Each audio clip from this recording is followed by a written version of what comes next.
Professor Ravikant, आपके पास मैं जल्दी से आ जा रहा हूँ, क्योंकि आप सब लोगों के संक्षेप में मैं उत्तर लेता रहा हूँ, बहुत लोगों से और उनकी भी बात सुननी है। प्रोफेसर साहब, दो चीजें मुझे समझनी थी आपसे। एक तो मुझे ऐसा लगा कि खड़गे साहब को पहला इलेक्शन जो एज प्रेसिडेंट वो हैंडल कर रहे हैं, तो वो फ्री होके खेल रहे थे, बिल्कुल फ्रंट फुट पे आगे से आके बैटिंग कर रहे थे। हो सकता है कि उनका गृह राज्य था, इसलिए उनको एक वो फ्लो भी मिल रहा था उनको उस तरह का। दूसरा जो एक इशू है जिसको अभी तक ऐसा माना जाता था कि इस किसी पार्टी को इसको छूना नहीं चाहिए, भाई बजरंग बली है, धर्म की बात है, लोग गुस्सा हो जाएंगे, लेकिन कर्नाटक में इसको बिल्कुल सामने सामने कहा गया है कि पीएफआई और बजरंग दल को हम बैन करेंगे।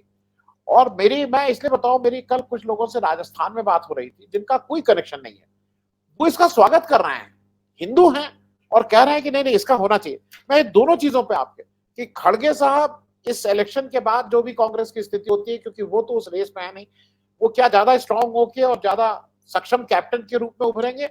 और दूसरा ही जो बजरंग बली वाली बात और बजरंग दल की बात, बजरंग दल और पीएफआई की बात को ब्रैकेट किया गया है, इससे लॉन्ग टर्म में लोगों को समझ में आएगा कि भाई ये हिंदुत्व और इस सब की बात जो करते हैं वो खुद ही अपने लिए ही नुकसानदायक है, इस देश के लिए नुकसानदायक है। प्रोफेसर साहब। धन्यवाद सिंह साहब। देखिए, पहली बात तो ये कि खड़गे साहब को जब कांग्रेस पार्टी ने अपना नेशनल प्रेसिडेंट बनाया तो बहुत सोच समझ के और अगले लोकसभा चुनाव को ध्यान में रख करके उन्होंने ये रणनीति बनाई थी। और उसके बाद जिस तरह से सोनिया गांधी ने उनको फ्री हैंड दिया, बीजेपी या विपक्ष के और लोग या गोदी मीडिया कुछ भी कहे कि वो गांधी परिवार के ही इशारे पर काम करते हैं, लेकिन सच्चाई ये है कि खड़गे साहब को फ्री हैंड मिला हुआ है और पूरे उनके स्वाभिमान और सम्मान के साथ कांग्रेस पार्टी उनके नेतृत्व में, इंक्लूडिंग गांधी परिवार, कांग्रेस पार्टी आगे बढ़ रही है। और उस आइडेंटिटी को लेकर के खड़गे साहब और ज्यादा मुखर हैं। आप गुजरात के कैंपेन को देखिए, मैं इस पर कतई नहीं जा रहा हूं कि उसका रिजल्ट क्या निकला। कर्नाटक में 17% दलित है, 13% मुस्लिम है, और वो 17% दलित जो ऑब्वियस है कि बीजेपी में भी जाता था, जितना इन्होंने हमला किया है खड़गे साहब पर, खड़गे साहब के भले ही प्रत्युत्तर में किया हो, और वो उनके जो उनका अपना निजी स्टेट है, उनका गृह राज्य है, इस नाते वे चीजें और ज्यादा बीजेपी के खिलाफ चली गई और ये वहां से शुरुआत भर हो रही है। हम लोग उत्तर भारत को अगर देखें कि जहां पे जो गोबर पट्टी है, माने जहां दिमागी स्तर क्या है, अगर यही बजरंग बली उत्तर प्रदेश में होते, मध्य प्रदेश और राजस्थान में होते तो वो लंका बना चुके होते, लेकिन कर्नाटक में यह संभव नहीं है। कर्नाटक में लोग पढ़े लिखे हैं, वेल इन्फॉर्म्ड हैं और वो अपने मुद्दों को समझते हैं, उन्हें अपना हित मालूम है और अपने हित के साथ साथ राष्ट्र का हित भी मालूम है। यहां तो गाय और गोबर से आगे अभी बढ़ा ही नहीं है मामला अधिकांश लोगों का, और ऐसे लोगों का कि जो जिनके पास डिग्रियां बहुत बड़ी हो, भले ही प्रधानमंत्री जी के पास वो सही हो ना हो छोड़ दीजिए, लेकिन उत्तर भारत में बड़े बड़े डिग्री वालों का ये हाल है। तो खड़गे साहब जो आगे अभी करने जा रहे हैं उसमें तो बड़ी मुसीबत आने वाली है। आप देखिएगा कि अगर कर्नाटक का चुनाव बीजेपी हारती है तो खड़गे इनके लिए सुनामी साबित होने जा रहे हैं। फिर आप कहां बचाएंगे? आप देखिएगा बीजेपी के पास बचेगा क्या? उत्तर प्रदेश और गुजरात के अलावा केवल नॉर्थ ईस्ट है जहां पे बीजेपी सुरक्षित है। आप राजस्थान से लेकर के छत्तीसगढ़, मध्य प्रदेश जो हाल है अभी यहां पे, और पूरा महाराष्ट्र से लेकर के नीचे साउथ, कहां पे बीजेपी बैटिंग करेगी? तो एक तो खड़गे साहब का ये करिस्मेटिक जो परफॉर्मेंस आने वाले वक्त में होगा, और कर्नाटक उसके लिए एक तरह की उनकी पहली परीक्षा है, और राहुल गांधी की भारत जोड़ो यात्रा के बाद भी वो। लेकिन उससे ज्यादा महत्वपूर्ण बजरंग दल पर जो कांग्रेस ने कहा, हालांकि बहुत सारे लोगों ने मुझसे डिस्कस किया कि ये एक शरारत थी कुछ लोगों के जरिए और वो कहीं ना कहीं कांग्रेस पार्टी का नुकसान चाहते थे, जो अंदर भी हैं कुछ बाहर भी हैं। अब चूंकि मैं वहां कर्नाटक में हूं नहीं, तो जमीनी सच्चाई को नहीं जानता ठीक से, लेकिन जितने लोगों को मैं सुन रहा हूं ऐसे ही प्लेटफॉर्म्स पर, वो कर्नाटक के लोग ये कह रहे हैं, जो अभी प्रदीप चौहान साहब कह रहे थे, कि जो 80% रूरल एरियाज हैं वहां पे इस इशू का कोई प्रभाव ही नहीं है। और इसलिए नहीं है कि लोग वहां महंगाई, बेरोजगारी, इस सबसे ज्यादा पीड़ित हैं। और कांग्रेस पार्टी ने ऑफेंसिव खेलना शुरू किया। सिंह साहब, हम लोग जानते हैं कि पिछले 9 साल में से 8 साल कांग्रेस पार्टी ने केवल डिफेंसिव पॉलिटिक्स की। अब जो जवाब मिल रहा है, मोदी जी ने क्या कहा था कि जब आप वोट डालिएगा तो बजरंगबली की जय बोलिएगा। आज सुबह जो खबर आई कि सिलेंडर को नमस्कार करके लोग जा रहे हैं, और ये कौन कर रहा था? ऑब्वियस है कांग्रेस पार्टी कर रही थी।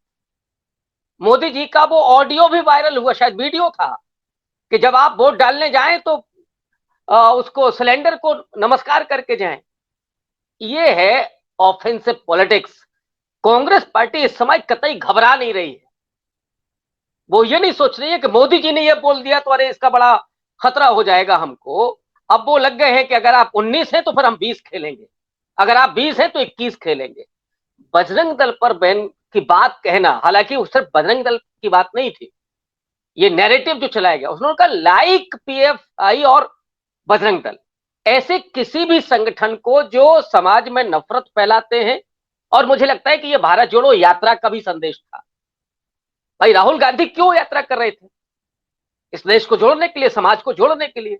तो ऐसे संगठन जो इस देश में और समाज में नफरत फैलाते हैं, विभाजन पैदा करते हैं, हिंसा करते हैं, जो वंचित समाज है, कमजोर समाज है, उस पर जुल्म करते हैं, उसमें से उन्होंने कहा कि जैसे बजरंग दल और पीएफआई, इनको बैन करने की हम कोशिश करेंगे। इसमें बुरा क्या है? बजरंग दल को जब मैंने पहली बार जाना, मेरा जो पहला परिचय है वो है 14 फरवरी को लठैतों के रूप में, जो पार्कों में, कॉलेज कैंपस में घुस जाते थे जबरन, और जो लड़के लड़कियां वो प्रेम करने के लिए बैठे, उन पर लाठी चलाना और लड़कियों से जबरन राखी बंधवाना, ये वो संगठन है जो इस देश के संविधान में विश्वास नहीं करता, जिसको कानून की कोई परवाह नहीं है। ऐसे संगठनों को क्या वैध होना चाहिए कि अवैध होना चाहिए, हम सारे लोग ही तय कर लें। भाई इस देश में अगर वो बच्चे कुछ गलत कर रहे हैं तो उसके लिए कानून है, लेकिन आपको किसने वो डंडा दे दिया है? और उसके बाद क्या क्या नहीं खुला है? हम तो कल सुन रहे थे, कर्नाटक के लोग कह रहे थे कि बजरंग दल को बीजेपी के लोग अब मंच पर नहीं बिठाते हैं कर्नाटक में। ये मैंने कहा ना कि वही कर्नाटक और उत्तर भारत में थोड़ा अंतर है। यहां पे सुबोध कुमार सिंह के हत्यारे, जो बजरंग दल का एक उसमें निकला, उसको माला पहनाने के लिए बीजेपी का एक मिनिस्टर चला गया। ऊना में उन दलितों को पीटने वाले कौन थे? जो कथित रूप से गोरक्षक, स्वयंभू गोरक्षक है, वो बजरंग दल के थे। तो क्या दलित उनको नापसंद नहीं करेंगे? जो लड़कियां हैं, जो महिलाएं, वो उनको नापसंद नहीं, वो नहीं चाहेंगे कि इस पर बैन हो। और कांग्रेस ने वहां एक तीर से 2 निशाने किए हैं। जो जेडीएस कभी कभी किंग मेकर की भूमिका में चली जाती थी, और जो 13% जो वोट है मुसलमानों का, वो अब खुल करके कांग्रेस पार्टी के साथ जा रहा है। और उसके पास अपना लिंगायत वोट भी है, बोकालिग्गा भी है, और ओबीसी समाज का भी। जो स्टालिन ने कहा ना कि आने वाली जो पॉलिटिक्स है वो सनातन बनाम सोशल जस्टिस की होगी, तो ये जो सोशल जस्टिस का जो पूरी पॉलिटिक्स है, क्या वो कर्नाटक में नहीं दिखाई पड़ेगी? और खड़गे तो उसका सबसे बड़ा प्रतिमान है। जब कांग्रेस पार्टी ये संदेश दे रही है अघोषित रूप से कि 75 साल के बाद क्या इस देश में दलित पीएम नहीं बन सकता, तो ये प्रतिध्वनि कहां जा रही है? और इसीलिए मैं कह रहा हूं कि ये सिर्फ अभी भर के लिए नहीं है, ये सिर्फ कर्नाटक के चुनाव के लिए नहीं है। कांग्रेस ने बहुत बड़ी लकीर खींच दी, और अब वो इतना ऑफेंसिव मूड में है कि अब उस खोएगी भी तो क्या खोएगी? उसके पास है क्या ऐसा जो खो देगी? जो कुछ है वो पाना है। एक जो जुमला कहा जाता है कि गुलाम के लिए वो बेड़ियां तोड़ने के अलावा उसके पास कुछ नहीं।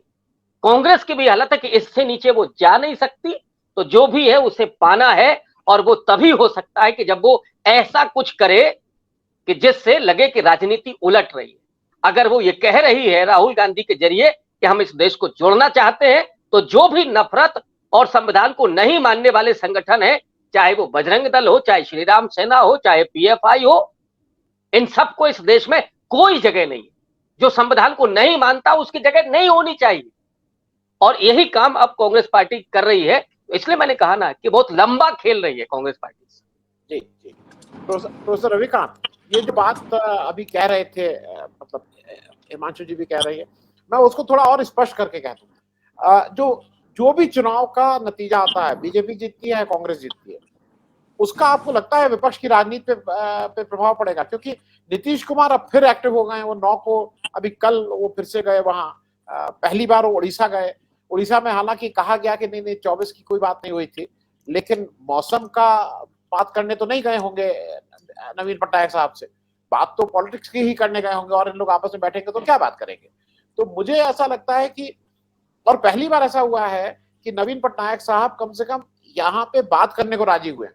क्योंकि आज भी ये चीज तय है कि नवीन पटनायक साहब आंध्र प्रदेश में आंध्र प्रदेश और तेलंगाना, ये 3 राज्य ऐसे हैं जहां पे जो इस समय सरकारें चल रही हैं, उनका दुश्मन मैं नहीं बोलूंगा, उनका विपक्ष नंबर 1 कांग्रेस है। उनको पता है कि उनको आज और कल हरदम अगर लड़ना पड़ेगा तो कांग्रेस से लड़ना पड़ेगा। ऐसी स्थिति में अब वो कल नीतीश जी, कल फिर शरद पवार जी और उनसे मिलने जा रहे हैं। तो आपको क्या लगता है कि चुनाव का जो भी हुआ हो, कांग्रेस जीतती या बीजेपी, उसका इस विपक्ष का जो एक पोलराइजेशन एक जगह आने की बात हो रही है, उस पर भी असर पड़ेगा? देखिए सिंह साहब, आपने जो कहा कि 3 राज्यों में जो मुख्य विपक्ष है वो कांग्रेस है, लेकिन चाहे नवीन पटनायक हो या तेलंगाना के चंद्रशेखर राव हो या आंध्र प्रदेश के हो, वो ये जानते हैं कि विपक्ष कांग्रेस जरूर है, लेकिन दुश्मन बीजेपी है। मैं जिस शब्द का इस्तेमाल कर रहा हूं वो जानबूझ करके कर रहा हूं, क्योंकि भारतीय जनता पार्टी और नरेंद्र मोदी का मतलब है कि या तो आप हमारे साथ हैं या तो फिर आप हमारे दुश्मन, फिर आपको निपटा दिया जाएगा, आपको छोड़ा नहीं जाएगा।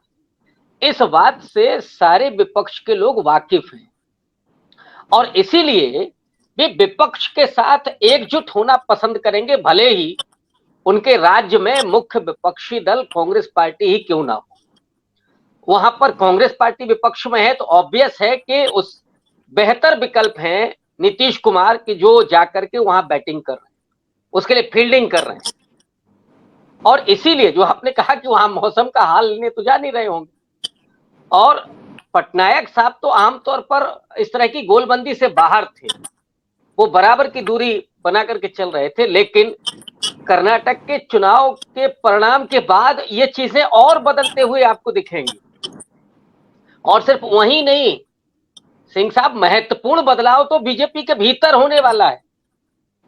अभी जो दिख रहा है ना कि योगी आदित्यनाथ वहां नहीं गए, डिमांड ज्यादा थी उनकी, अब वो ये हो सकता है कि यहाँ जो चुनाव थे मेयर के उस पर ज्यादा फोकस कर रहे हो, लेकिन योगी आदित्यनाथ ये भी चाहते हैं कि वो नेशनल लीडर के तौर पर भी पहचाने जाए, और वो तो 24 में ही अपना करियर शुरू करना चाहते होंगे दिल्ली वाला, वो क्यों वेट करेंगे?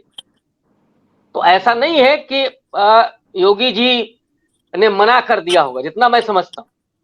मुझे लगता है कि वो नहीं उस तरह के ऑफर मिले होंगे या वो सिग्नल नहीं मिला होगा, इसलिए ये मैसेजिंग की गई होगी कि नहीं, फोकस तो हमारा यूपी। तो अंदर खाने जो चीजें होने वाली हैं आने वाले दौर में, अब कर्नाटक के चुनाव को ही देख लीजिए, येदियुरप्पा साहब ने क्या किया है, उनको किनारे लगाने का मतलब क्या होने जा रहा है। और येदियुरप्पा वो मुख्यमंत्री हैं जो नरेंद्र मोदी से सीनियर है, बहुत सीनियर है, जिन्होंने कर्नाटक में एस्टेब्लिश किया है बीजेपी को। 2014 में जब वहां पर बीजेपी जीती थी तो जीतने के कारण नरेंद्र मोदी नहीं थे, येदियुरप्पा थे। तो वहां पे उनको किनारे लगाने से जो लिंगायत समुदाय ने कांग्रेस पार्टी का समर्थन किया है, और वीरशैव लिंगायत ने तो बाकायदा पत्र लिख करके समर्थन जारी किया है। तो ये अंदर खाने भी चीजें वो दिखने लगी हैं और वे समुदाय भी अब खड़े होंगे अगर ये चुनाव का नतीजा होता है ऐसा। तो देखिए, ये हिंदुस्तान का जो मर्ज है इसने एक आपातकाल देखा है और ये वो देश नहीं है कि जहां पे सबको खामोश कर दिया जाए। इंदिरा गांधी ये नहीं कर सकी, नरेंद्र मोदी तो अघोषित रूप से जिस आपातकाल को लागू किए हैं उनकी हिम्मत नहीं हो रही है कहने की चलिए आपातकाल है। और जिस देश में इतनी विविधता हो वहां साउथ के साथ आप क्या करेंगे?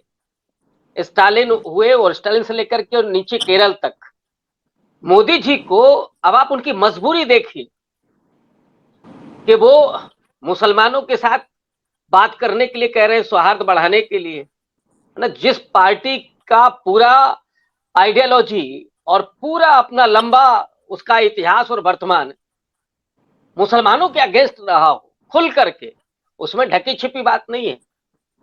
वो नरेंद्र मोदी मुसलमानों के प्रति सौहार्द की बात कर, केरल में जाते हैं तो वहां पादरियों के साथ बात करते हैं। वो भी हम लोग जानते हैं कि पूरा जो हिंदुत्व है सावरकर का, उसके जरिए क्या नैरेटिव है। मुस्लिम, ईसाई और कम्युनिस्ट उनके तीन खुले तौर पर दुश्मन है, लेकिन ये मोदी जी को करना पड़ रहा है। तो ये वो भारत है जिसमें इतनी विविधता है और इतनी आसानी से उसे खामोश नहीं कराया जा सकता या उस पर लगाम नहीं लगाई जा सकती।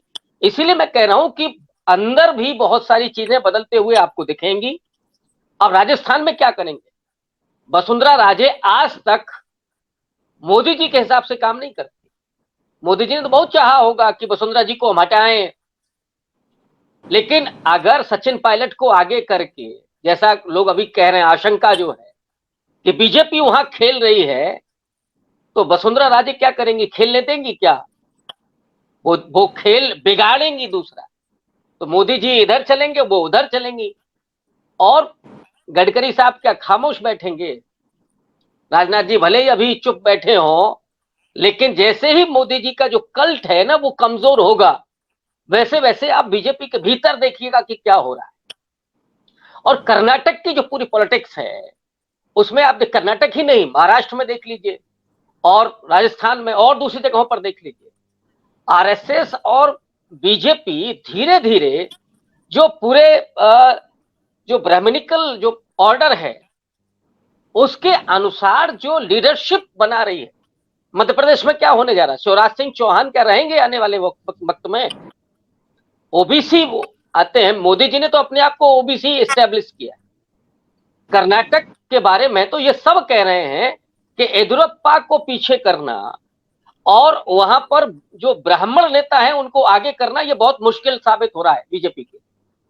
वहां प्रहलाद जोशी हैं या और जिन लोगों को उन्होंने आगे किया है कर्नाटक में, वो ज्यादा डैमेज कर रहा है, क्योंकि जो सोशल जस्टिस बनाम सनातन की पॉलिटिक्स होने जा रही है उसमें बीजेपी का ब्राह्मणिकल ऑर्डर भी। अब महाराष्ट्र में उन्होंने जिनको आगे किया ब्राह्मण समुदाय से आने वाले, हालांकि गडकरी वही हैं, लेकिन एक ओबीसी लीडरशिप भी थी महाराष्ट्र में, उसको आप किनारे करके और अगर आप ब्राह्मण लीडरशिप या ठाकुर लीडरशिप लेकर के आएंगे तो इसकी प्रतिक्रिया जो सोशल जस्टिस की पॉलिटिक्स है उसकी तरफ होगी। तो वो फोर्सेस मजबूत होंगे और मोदी जी का अगर ये कल्ट डाउन होता है, जो हो रहा है, जो सवाल राहुल गांधी ने पूछे, हिंडनबर्ग की रिपोर्ट ने उसको किया क्लियर कि हाँ वही सवाल है, महंगाई हो, बेरोजगारी है, इसको आप कब तक, माने उत्तर भारत में भले ही आप कुछ भी गाय गोबर कर लें, लेकिन बाकी जगहों पर तो आप नहीं कर सकते हैं।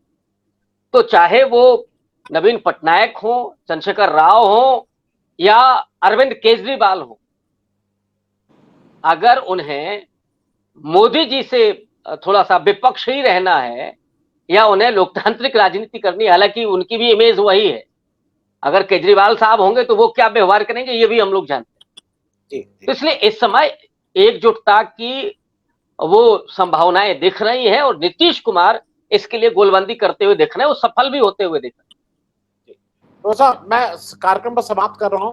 मैं थोड़ा इलेक्शन से हट के आप सब लोगों की बहुत संक्षिप्त टिप्पणी लेना चाह रहा हूं, क्योंकि वो बात मुझे उद्वेलित करती है और वो बात हम आप सबको उद्वेलित करती है। इलेक्शन हो जाएगा, 13 को सरकार बन जाएगी, जिसकी भी सरकार बने। क्या महिला पहलवानों का जो मुद्दा है, ब्रजभूषण शरण सिंह ने जिस तरह से एफआईआर हुई है और उनकी गिरफ्तारी नहीं की जा रही है, उसी से पहले हम लोगों को याद है निर्भया कांड हुआ, ये सारे लोग राष्ट्रपति भवन पे चढ़ाई कर दिए थे, राष्ट्रपति भवन पे लेके पूरा सब लोग चल दिए थे कि राष्ट्रपति भवन घेर लेंगे, चढ़ जाएंगे, क्या क्या कर लेंगे।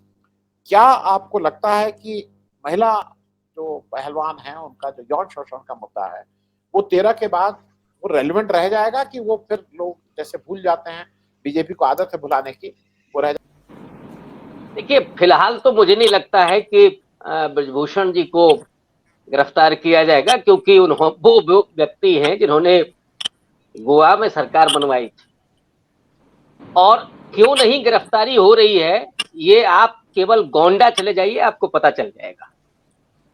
अब जिनको जानकारी लेनी है वो वहां जा सकते हैं, क्योंकि मैं खुलासा यहां नहीं कर सकता। तो फिलहाल नहीं होना है। वो गांधी जी बहुत मदद कर रहे हैं। अब आने वाले वक्त में देखिए क्या होता है।